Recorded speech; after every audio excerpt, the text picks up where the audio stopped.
Hello students, मैं योगेंद्र बहादुर सिंह अपने YouTube channel गणितपुर पे आप सभी का स्वागत करता हूँ। इस चैनल पर मैं हायर एजुकेशन के मैथमेटिक्स के वीडियोस अपलोड करता हूँ, जिसका लाभ आप फ्री ऑफ कास्ट ले सकते हैं और ले रहे हैं। हमारे मिशन का नाम है तेरा तुझको अर्पण, यानी कि हे प्रभु, जो कुछ भी आपने मुझे अध्ययन अध्यापन से संबंधित, पठन पाठन से संबंधित कौशल, स्किल, ज्ञान, जानकारियां दिया है, वो सब हम स्टूडेंट्स के हवाले कर दे रहे हैं। एक लंबे टीचिंग एक्सपीरियंस के बाद, लगभग 36 साल यूजी क्लासेस और 25 साल पीजी क्लासेस के टीचिंग एक्सपीरियंस के बाद ये सब कुछ स्टूडेंट्स के हवाले, स्टूडेंट्स इनका लाभ फ्री मिले। मैं योगेंद्र बहादुर सिंह, एक नई प्लेलिस्ट हम शुरू कर रहे हैं, analytic functions of complex variable. Analytic functions बड़े ही रोचक, बड़े ही इंटरेस्टिंग फंक्शंस होते हैं। एनालिटिक फंक्शन का डेफिनेशन जब हम लिखेंगे तो आपको बहुत अच्छा लगेगा, फील होगा। इस प्लेलिस्ट में फंक्शंस ऑफ कॉम्प्लेक्स वेरिएबल के लिए हम लिमिट्स पढ़ेंगे, कंटिन्यूटी पढ़ेंगे, डिफरेंशियबिलिटी पढ़ेंगे, एनालिटिसिटी पढ़ेंगे। एनालिटिसिटी माने एनालिटिक होने का भाव, एनालिटिक होने का गुणधर्म, और हार्मोनिक फंक्शंस भी आएगा, हार्मोनिक कॉन्जुगेट भी आएगा, एलिमेंट्री फंक्शंस की एनालिटिसिटी भी आएगा। तो शुरुआत हम करते हैं फंक्शंस ऑफ कॉम्प्लेक्स वेरिएबल। इसका आइडिया आप लें। टू वेरिएबल फंक्शंस के बारे में आप एक्वेंटेड हैं। टू वेरिएबल फंक्शंस की लिमिट आप जानते हैं, टू वेरिएबल फंक्शंस की कंटिन्यूटी आप जानते हैं, और टू वेरिएबल फंक्शंस की डिफरेंशियबिलिटी आप जानते हैं। आप हमारी प्लेलिस्ट लिमिट्स देखिए, उसमें वन वेरिएबल फंक्शंस की लिमिट भी है और टू वेरिएबल फंक्शंस की लिमिट भी है लास्ट के कुछ वीडियोस में। आप हमारी कंटिन्यूटी प्लेलिस्ट देखिए, उसमें वन वेरिएबल फंक्शंस की कंटिन्यूटी शुरू में है, फिर यूनिफॉर्म कंटिन्यूटी है, फिर लास्ट में टू वेरिएबल फंक्शंस की कंटिन्यूटी है। आप हमारी प्लेलिस्ट डिफरेंशियबिलिटी देखिए, उसमें शुरू में वन वेरिएबल फंक्शंस की डिफरेंशियबिलिटी है, बाद के वीडियोस में टू वेरिएबल फंक्शंस की डिफरेंशियबिलिटी है। तो इनमें जो अब हम शुरू करने जा रहे हैं, इसके लिए सब जरूरी है, तो अब सब वीडियोस आप देख डालें। हालांकि मैं पढ़ाते समय आवश्यक बातों की चर्चा करते रहूंगा।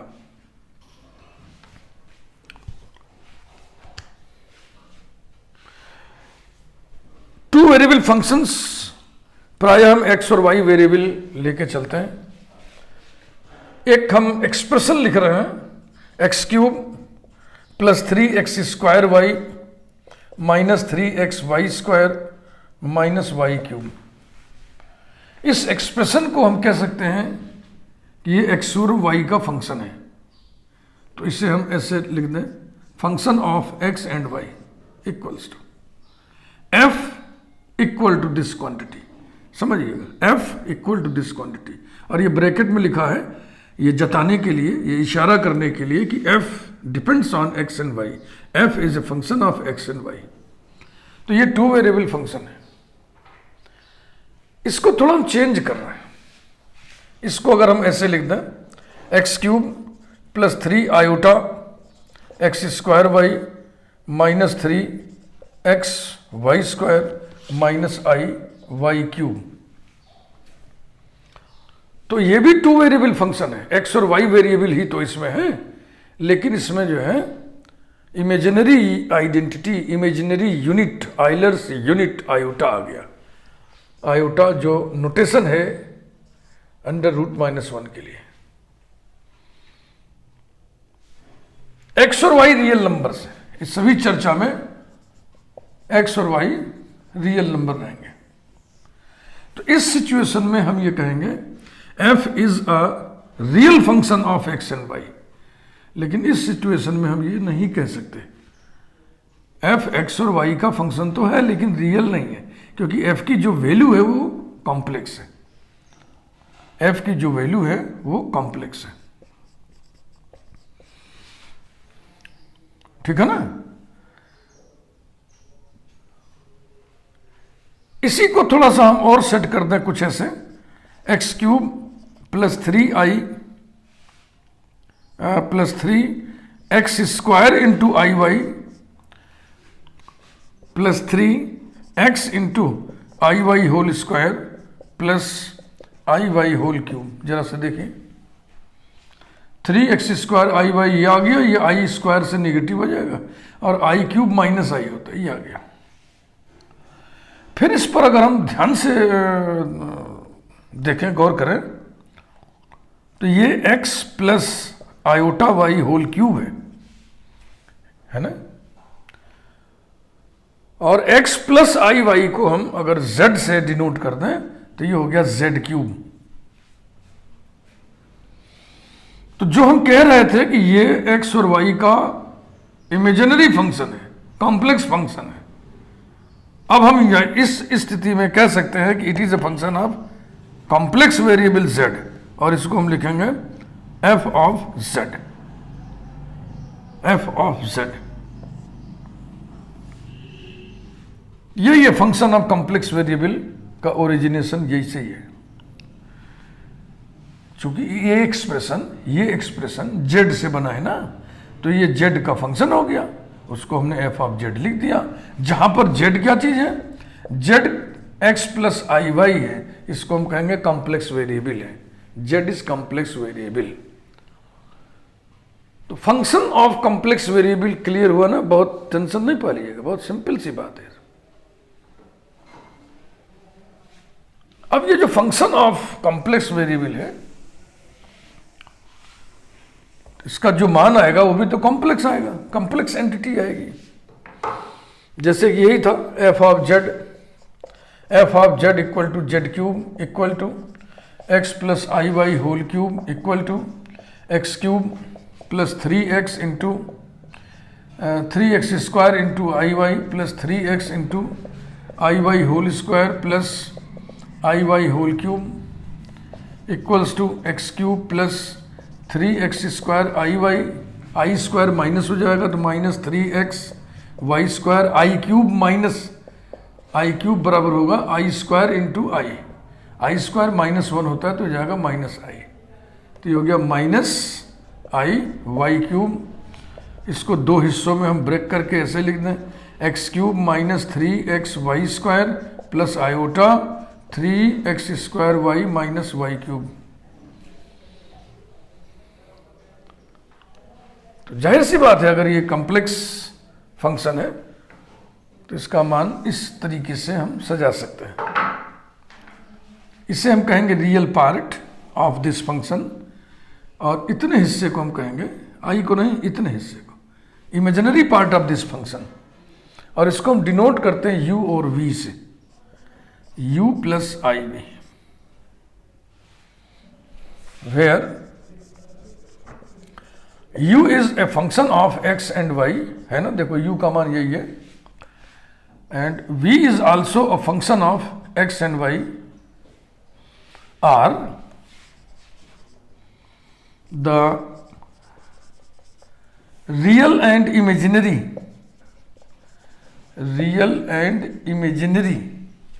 Parts of f of z।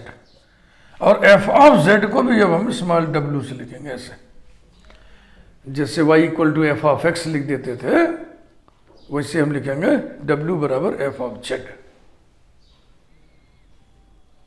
w बराबर f ऑफ z। ठीक, यही है function of complex variable.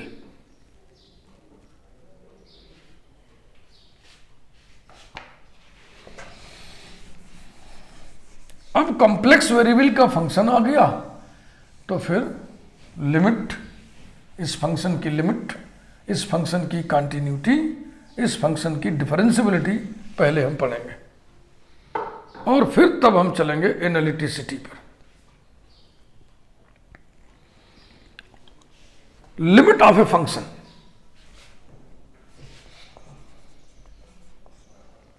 Limit of a function of complex variable, complex variable,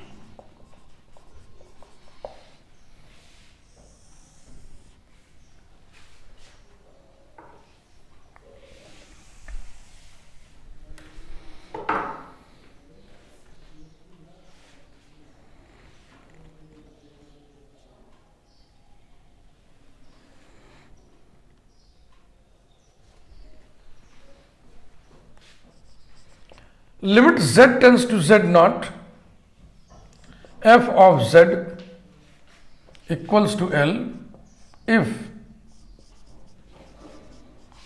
for every positive number epsilon however small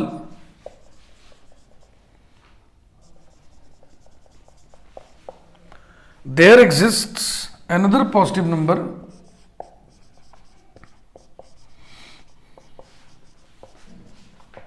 delta depending on epsilon such that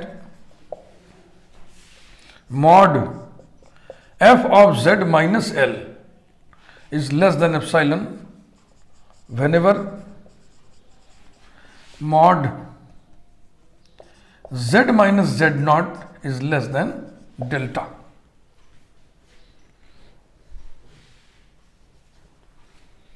तो जैसे real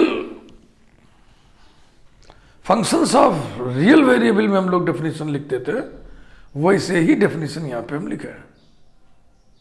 फर्क क्या आ जाएगा? फर्क क्या आ जाएगा जरा सा ये देखें। अगर ये रियल वाला लिखते तो इसको लिखते हम यहां पर, यहां पर, यहां पर। हम इसी इनइक्वलिटी का बस आपको फर्क समझा रहा है, दोनों एक ही टाइप के इनइक्वलिटीज हैं। Mod z minus z not, तो mod x minus x a less than delta. अगर limit x tends to a f of x equal to l होगा तो इसे आप लिखते चलेंगे ना, f of x minus l less than ये ऐसा हो जाएगा।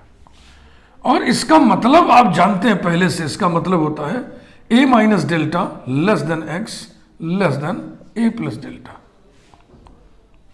और ये नंबर लाइन है एक्स, एक्स के इधर X equal to A, X equal to A plus delta, और इतना ही इधर ए माइनस डेल्टा। तो ये ओपन इंटरवल बन गया, a minus delta a plus delta, x उसी के बीच में स्थित है। X belongs to open interval a minus delta a plus delta, जो कि ए का नेबरहुड कहलाता है। अब आइए जरा इसको हम लोग पछोरें, देखें क्या तस्वीर सामने आती है।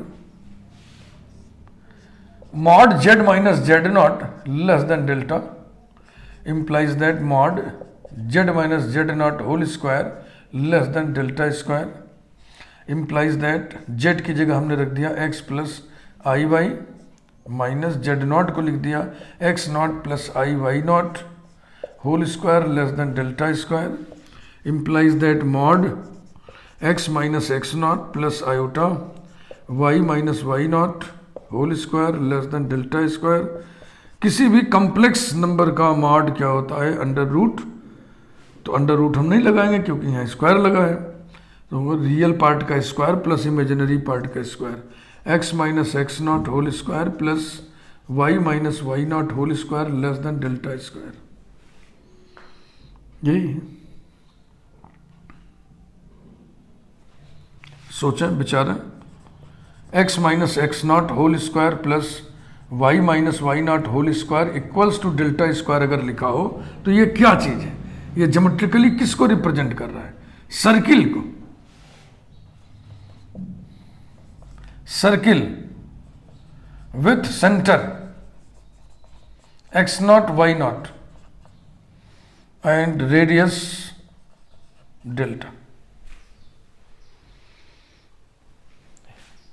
यानी कि सेंटर हो गया x not plus I y not माने z not, that is centre, इसको हम लिख दें दैट इज z नॉट। तो ये इक्वेशन हुआ उस सर्किल का, ये नहीं इक्वल टू, अगर यहां इक्वल टू कर दें तब, ये उस सर्किल का इक्वेशन है जिसके सेंटर का एफिक्स z नॉट है और जिसका रेडियस डेल्टा है। और अगर आपने लेस देन लिख दिया तो इसका मतलब क्या हुआ, interior part of that circle, interior part of that circle.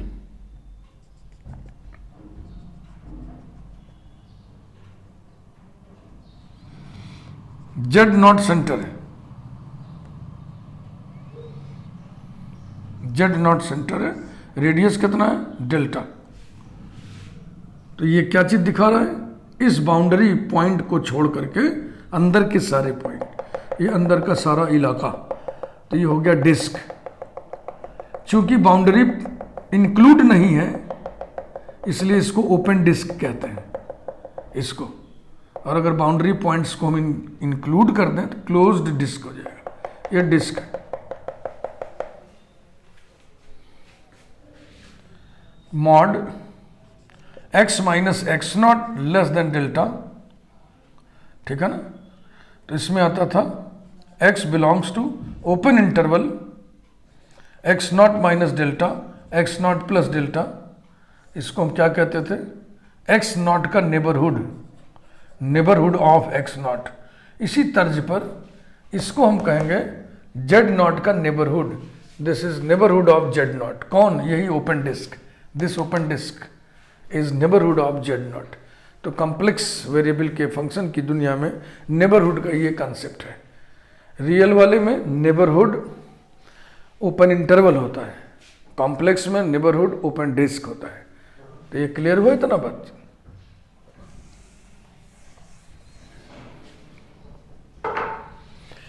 थोड़ा इसको अलग से अब देखिए, ये तो डेफिनेशन हमने शुद्ध शुद्ध लिख दिया। Limit z tends to z not f of z, ये क्या है, ये है लिमिट z को हम लिख दें ऑर्डर्ड पेयर एक्स वाई, कोई भी complex number x plus iota y ordered pair x y से रिप्रेजेंट किया जाता है आर्गन्ड प्लेन में। टेंस टू z नॉट को हम लिख दें ordered pair x naught y naught, और f ऑफ z को हम लिख दें f of x plus I y. अब ये सिचुएशन क्या हो गया, टू वेरिएबल फंक्शन की लिमिट है। ये कौन सी लिमिट है, जिसको डबल लिमिट कहते हैं, साइमल्टेनियस लिमिट कहते हैं, उसकी जानकारी आपको होनी चाहिए। तो आप इस प्लेलिस्ट के और वीडियोस देखने से पहले हमारी प्लेलिस्ट आप देख लीजिए लिमिट्स, उसमें शुरू में वन वेरिएबल फंक्शंस की लिमिट्स की चर्चा है, वो नहीं देखना आपको। बाद के कुछ वीडियोस में टू वेरिएबल फंक्शंस की लिमिट्स की चर्चा है, वो आप ढंग से देख लीजिए। यही सिचुएशन सामने आ गया, मैं अलग से आपको बता रहा हूं, ये कुछ इस टाइप का सिचुएशन आ गया।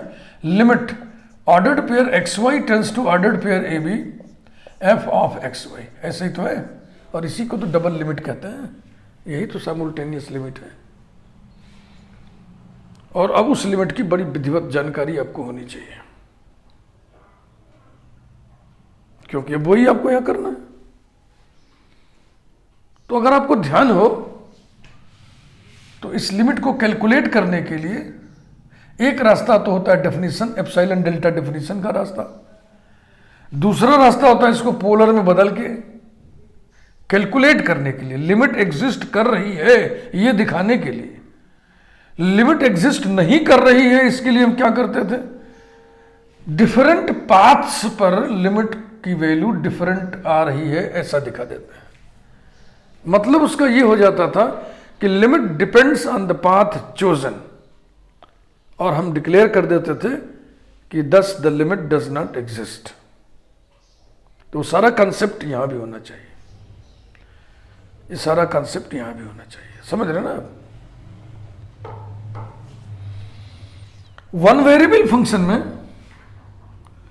वन वेरिएबल फंक्शन में जब आप लिखते हो limit x tends to a f of x equal to l, तो इसका मतलब क्या हुआ कि एफ ऑफ एक्स की वैल्यू धीरे धीरे एल के निकट जा रही है, जबकि एक्स की वैल्यू ए के निकट जा रही हो। F of X tends to L whenever X tends to A, इसी एक्सप्रेशन को ऐसे लिखा जाता है। इस लिखावट का यह मतलब होता है। अब x tends to a, one variable function में y equal to f of x ऐसा होता है। दो ही वेरिएबल है, एक इंडिपेंडेंट है एक डिपेंडेंट है, ठीक है ना।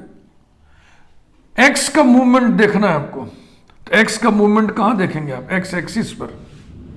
x एक्सिस एक लाइन है, इसी पर x रहता है, इसी पर x रहता है। मान लीजिए ये a है, तो इधर के x धीरे धीरे धीरे धीरे a के निकट जाएंगे, या इधर के x धीरे धीरे a के निकट जाएंगे।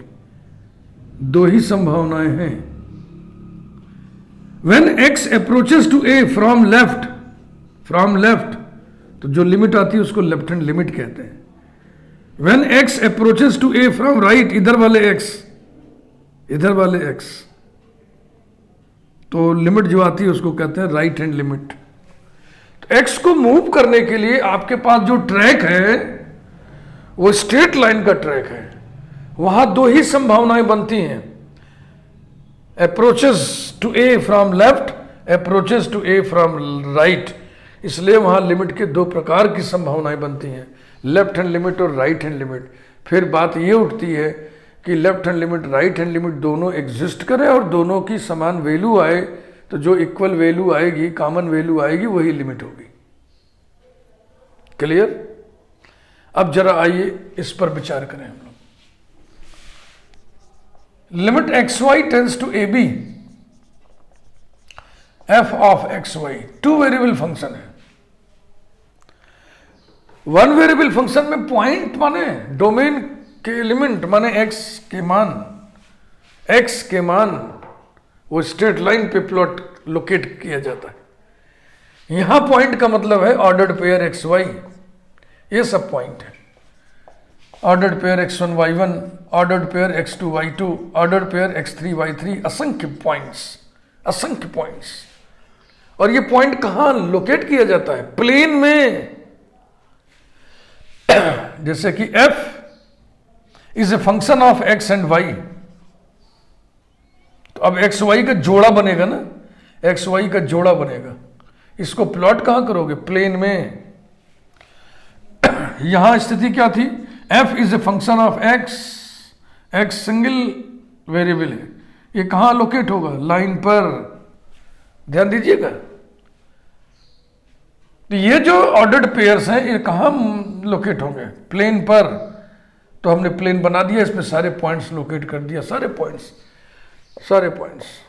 अब उतने डॉट्स हम नहीं बना पाएंगे जितने पॉइंट्स होंगे ना, बहुत सारे पॉइंट्स। ये सब पॉइंट्स हैं,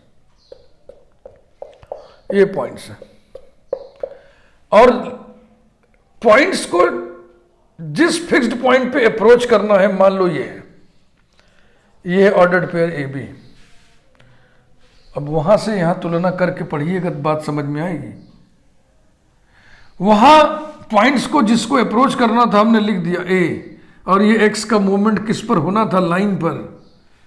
यहां पॉइंट्स को जिस पॉइंट को अप्रोच करना है ए बी हमने लिख दिया, और सारे पॉइंट्स को कहां मूव कर रहा है? प्लेन में।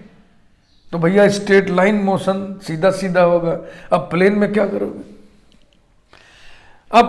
करोगे? अब इधर के ये सब पॉइंट्स मान लो इस तरीके से जा रहे हैं, ऐसे ये कर्व बन गया, ये अप्रोचिंग देख लें, बिल्कुल सीधा अप्रोचिंग यहां हो गया, इस पर जितने पॉइंट्स हैं ऐसा। ये इधर आया, फिर यहां से यहां चला गया, इसके सब पॉइंट्स इस तरीके से। मतलब पाथ्स की संभावनाएं अनंत है।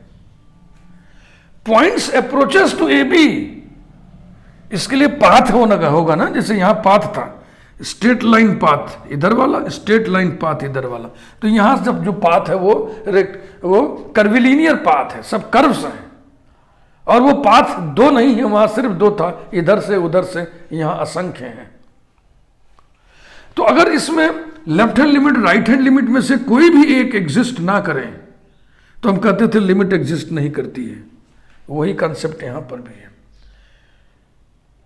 किन्हीं भी दो पाथ पर अलग अलग वैल्यू आ जाए, जैसे यहां पर लेफ्ट हैंड लिमिट अलग आ जाए, राइट हैंड लिमिट का मान अलग आ जाए, तो आप कहोगे ना लिमिट एग्जिस्ट नहीं करती है। वैसे ही है कि किसी एक पाथ पर मान कुछ और आ जाए, किसी दूसरी पाथ पर मान कुछ और आ जाए, तो हम कहेंगे limit depends on the path chosen and so limit does not exist. तो जब दिखाना होता था कि लिमिट एग्जिस्ट नहीं कर रही है, तो हम पाथ वाले टेक्निक को प्रेफरेंस देते हैं, और जब रहता है कि लिमिट एग्जिस्ट करती है, कैलकुलेट करो, तो आपके पास दो ही रास्ते होते हैं, या तो एप्सिलॉन डेल्टा डेफिनेशन से, या तो पोलर में बदल के लिमिट को कैलकुलेट किया जाता था। आप प्लीज़ हमारी प्लेलिस्ट लिमिट्स के आखिर के वीडियोस देख लें, जिनमें limits of two variable functions की चर्चा है। साइमल्टेनियस लिमिट्स, जिन्हें डबल लिमिट्स भी कहते हैं, इटरेटेड लिमिट्स भी होता है टू वेरिएबल फंक्शंस के लिए, आप उन्हें भी पढ़ लीजिएगा। तो फिर अब नेक्स्ट वीडियो से हम बातचीत और आगे बढ़ाएंगे। ठीक, वीडियो को लाइक करिए, चैनल को आप सब्सक्राइब जरूर करिए, बेल आइकन इसलिए प्रेस कर दीजिए कि इस प्लेलिस्ट में जो भी और वीडियो हम बनाए उसकी सूचना यूट्यूब आपको डायरेक्ट दे दे। Thank you once again.